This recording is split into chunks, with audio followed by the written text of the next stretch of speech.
I always liked journaling, but 6 months ago, my life got very busy. I started my master's, coaching clients, making content, and 3 months in, I co-founded a startup. Simple journaling wasn't enough anymore. I needed something that could turn all of my thoughts, ideas, and responsibilities into action without overwhelming me. Now, normally, a workload like this would have pushed me towards my breaking point. But this flexible system saved me. I call it the flexible quest system because I see everything I do as a side quest. This gives me a bit more playfulness and joyfulness when I go throughout my day. A little bit of structure without being overly rigid. And it all starts with one simple key habit: getting everything out of my head. Trying to organize my life in my mind, and only my mind, is a recipe for stress, so don't do that. I need a journal or Notion or the notes section in my phone just to dump everything. And everything gets written down. Any task, any responsibility, any thought, whether it's on my business or university or my girlfriend or even the person that I need to text back, everything gets written down before it takes up too much space in my mind. This is still super underrated. Most people think I need to be more productive and work harder, but what they actually need is more clarity. You cannot really work efficiently if your brain is constantly juggling around unfinished thoughts. Now that you have everything written down, it's time to turn chaos into structure. The mistake that most people make here is that they treat every task like it's equally important, but this will give you the feeling that you're always busy, yet you're not really making any progress in life. I personally like to go through my list and break down every big task that is too overwhelming or too vague. For example, I don't like to stick with working on my startup because my human brain thinks that's too overwhelming. Where do you even start with that on a Monday morning, right? Try and make it more actionable and specific. For example, sending out customer validation emails or applying for grants or scheduling CTO interviews. And you can even make those tasks even more specific. That way, when I sit down to work, I know exactly what to do instead of staring at my to-do list, feeling lost. I really ask myself here, does this task actually move me forward? What happens if I don't do it this week but next week? If something isn't important or urgent, I just push it back, delegate it, or just leave it in my journal.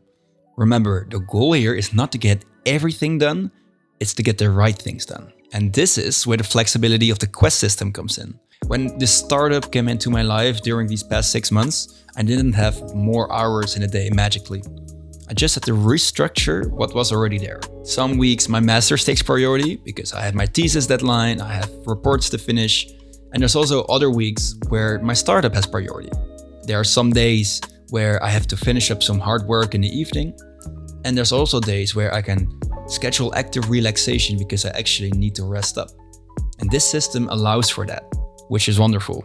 At this point, I know what I need to do, but if I don't put it in my schedule, I'll still end up wasting a lot of time, for example, on my phone or random activities. So that's why time blocking is the final step in this process.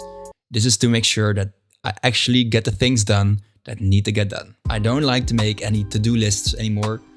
You can classify this as a kind of like a to-do list, but not the traditional one, because to-do lists, they make you feel very productive, but they don't actually tell you when you are supposed to do the task. Instead, I time block everything. Usually the day before, I plan out the next day and make it as easy as possible for me to start. And since I already broken down my big goals into smaller tasks, I don't wake up wondering, okay, where do I want to begin? I just follow the plan. I always schedule my non-negotiables first. These are classes, these are interviews, coaching calls. These are fixed times and normally they are already planned beforehand. And then I work around that. Then when I know those, I schedule focused work hours in the start of the day because I have more focus in the start of the day. And then I work around that. And usually I can plan my gym sessions after my working hours so I have a nice transition from focused work into the evening. If I really need to get something done, I also have the evening open most of the times where I can still plan something. Or usually I try and leave them open for my active relaxation and my social activities. So some days, of course, I can be flexible and I know, okay, I have something from 3 to 6 in the late afternoon, so I cannot really go to the gym. Then I can schedule that in the evening that I prefer to work out in the morning. Maybe even take my laptop to a cafe and combine it.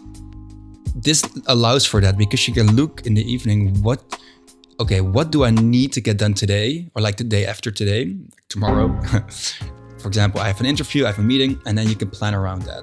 But you only do that the day before, not the whole week before in the weekend, because sometimes life just happens and you need to be flexible. Everyone is in a different comfort zone here when it comes to scheduling your day and sticking to it. So if you've never done this before, don't expect to be perfect from day one. When I first started, I tried to schedule my whole day on the dot, every single minute of my day, and that didn't really work out. I would get frustrated when things didn't really go as planned, and that would make me feel like I failed. I experienced a little cognitive dissonance from that. Now I do it differently. I leave buffer times between tasks, or I schedule extra time for each task that I actually need. And that really helps. I also try to color code all my different tasks, like my quests. And this I can see at a glance if I look at my calendar where my time is going. Some weeks is very yellow because I have a lot of school, and some days, or like some weeks, it is very gray because I dedicated a lot of my time to my startup. It's also great to see how much relaxation I'm actually getting. My relaxation is purple, so if I see a lot of purple in my week, I see, oh, I've done a lot of relaxation from reading or like doing something fun or chilling. And sometimes it feels like you don't have free time, but then you look at your calendar and you're like, oh, okay, this is where my time went.